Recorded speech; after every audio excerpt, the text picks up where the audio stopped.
Hello, I'm Sebastian. Welcome to Nine Nar Trees podcast. Today, I will summarize and review the book. The Origins of Efficiency by Brian Potter is a wide-angle exploration of how modern societies learn to do more with less, and why that process has been uneven across industries and eras. Rather than treating efficiency as a timeless virtue, the book frames it as a historical achievement shaped by engineering constraints, energy systems, measurement tools, and institutional incentives. It highlights the practical pathways through which production became faster, safer, and cheaper, from standardizing parts and workflows to redesigning machines around throughput and reliability. Along the way, the book connects familiar ideas like economies of scale and productivity growth to the underlying physical and organizational realities that make them possible. Readers are guided to see efficiency not as a single breakthrough, but as an accumulating set of methods for reducing waste, coordinating complex work, and learning from data. The result is an accessible narrative about the roots of industrial progress and the trade-offs that come with optimizing systems for output, cost, or quality. I will give you key takeaways from this book. Firstly, efficiency as a historical invention, not a default state.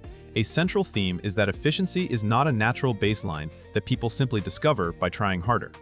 It emerges when societies develop the knowledge and tools to identify waste, compare alternatives, and reliably reproduce better methods.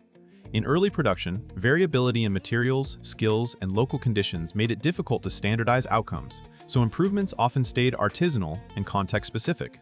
As industrialization expanded, efficiency became something that could be pursued deliberately, problems were decomposed, steps were timed, and processes were redesigned. This shift required more than cleverness. It depended on measurement, accounting, and shared technical standards that allowed organizations to learn systematically. The book's historical lens also makes clear why efficiency can advance quickly in one domain while lagging in another. Some activities are constrained by physics, safety, or quality requirements, and some are constrained by coordination and incentives. By treating efficiency as a cumulative cultural and technical project, the discussion helps readers understand why productivity growth is sometimes explosive and sometimes stubbornly slow, and why debates about efficiency often disguise deeper disagreements about goals, values, and what should be optimized. Secondly, measurement, standardization, and the rise of repeatable work, efficiency improvements become scalable when work can be measured, compared, and repeated with minimal variation. The book emphasizes the quiet revolutions behind this idea: standardized parts, shared gauges and tolerances, process documentation, and the spread of metrology. Once outputs and inputs are defined consistently, it becomes possible to attribute performance differences to specific changes rather than guesswork. Standardization also enables specialization. When components and procedures are predictable, tasks can be divided, training becomes faster, and supply chains can coordinate without constant custom fitting. This creates a platform for continuous improvement because small changes can be tested and rolled out widely. The same logic extends to managerial tools. Cost accounting, scheduling methods, and performance metrics make it possible to see bottlenecks and trade-offs that are invisible in purely qualitative judgments. The topic also highlights attention.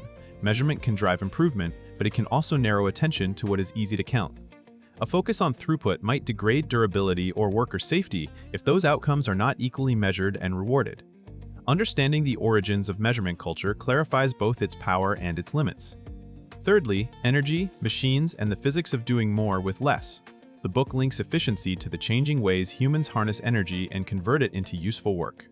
Productivity gains often follow improvements in prime movers, transmission systems, and the design of machines that reduce losses from friction, heat, and downtime. When energy becomes cheaper, more abundant, or more controllable, entire categories of production become feasible at scale. But the story is not simply about cheaper power. It is also about designing systems that align energy flows with the task, matching motor size to load, stabilizing operations, and reducing idle time through better maintenance and process flow. Reliability matters as much as raw output because frequent breakdowns destroy effective capacity. This perspective helps explain why certain industries surged with electrification, automation, and better materials, and why others remained labor-intensive until complementary innovations arrived. The physical framing also makes clear that efficiency gains can come from changing the product and process together, not just upgrading a machine. Lighter materials, modular designs, and simplified assembly reduce the energy and labor required per unit. By grounding efficiency in engineering realities, the book encourages readers to think in terms of constraints, losses, and system design rather than slogans about working smarter. Fourthly, organization, incentives, and the management of complex systems. Efficiency is shaped by how people coordinate, who captures the gains, and how decisions are made under uncertainty. The book highlights the organizational side of productivity, division of labor, hierarchical control, feedback loops, and the routines that turn one-off improvements into sustained performance. In many cases, technical capability existed before the organizational capacity to deploy it widely. Scaling a process requires training, supervision, quality control, procurement, and a culture that values experimentation. Incentives matter because efficiency often requires upfront investment and temporary disruption. If workers fear job loss from higher productivity, or if managers are rewarded for short-term metrics, organizations may resist changes that would improve long-term performance. The book's approach helps readers see efficiency as a negotiation among stakeholders with different priorities: output, safety, wages, market share, and resilience. It also suggests why some efficiency programs fail. Copying tools like time studies or lean practices without adapting them to context can create resentment and gaming of metrics. Effective efficiency efforts balance measurement with judgment, empower problem-solving at the right level, and ensure that the benefits of improvement are visible and shared. Lastly, trade-offs, externalities, and the question of what counts as efficient. A mature view of efficiency recognizes that it is always defined relative to a chosen objective. The book explores how optimizing for one target can worsen outcomes elsewhere. Lower costs might increase waste if products become disposable. Higher throughput might erode quality, safety, or worker well-being. Global supply chains can be efficient in normal times but fragile under shocks, revealing a difference between efficiency and resilience. This topic encourages readers to ask efficient for whom and efficient over what time horizon. It also connects efficiency to externalities. Pollution, resource depletion, and community impacts may be excluded from internal cost calculations, creating the appearance of efficiency while shifting burdens to others. The historical frame shows that definitions of waste change as societies learn more about impacts and as regulations or norms evolve. That makes efficiency a moving target, not a final destination. The book's value here is to equip readers with a balanced toolkit, celebrate genuine improvements in productivity and living standards, while staying alert to hidden costs and misaligned incentives. Efficiency becomes a design problem with ethical and political dimensions, not merely a technical contest. In conclusion, this book is well suited to readers who like understanding how the modern world was built.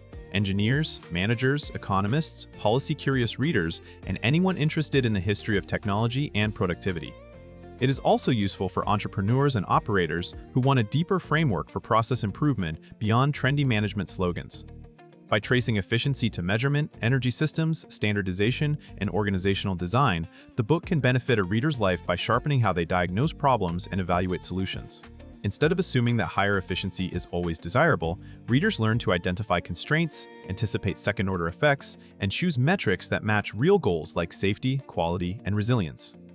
Compared to similar books that focus narrowly on business tactics or a single industrial era, this one stands out for treating efficiency as a broad, evolving phenomenon shaped by both engineering and institutions. That wider lens helps readers transfer insights across contexts, from factories and infrastructure to software and public services.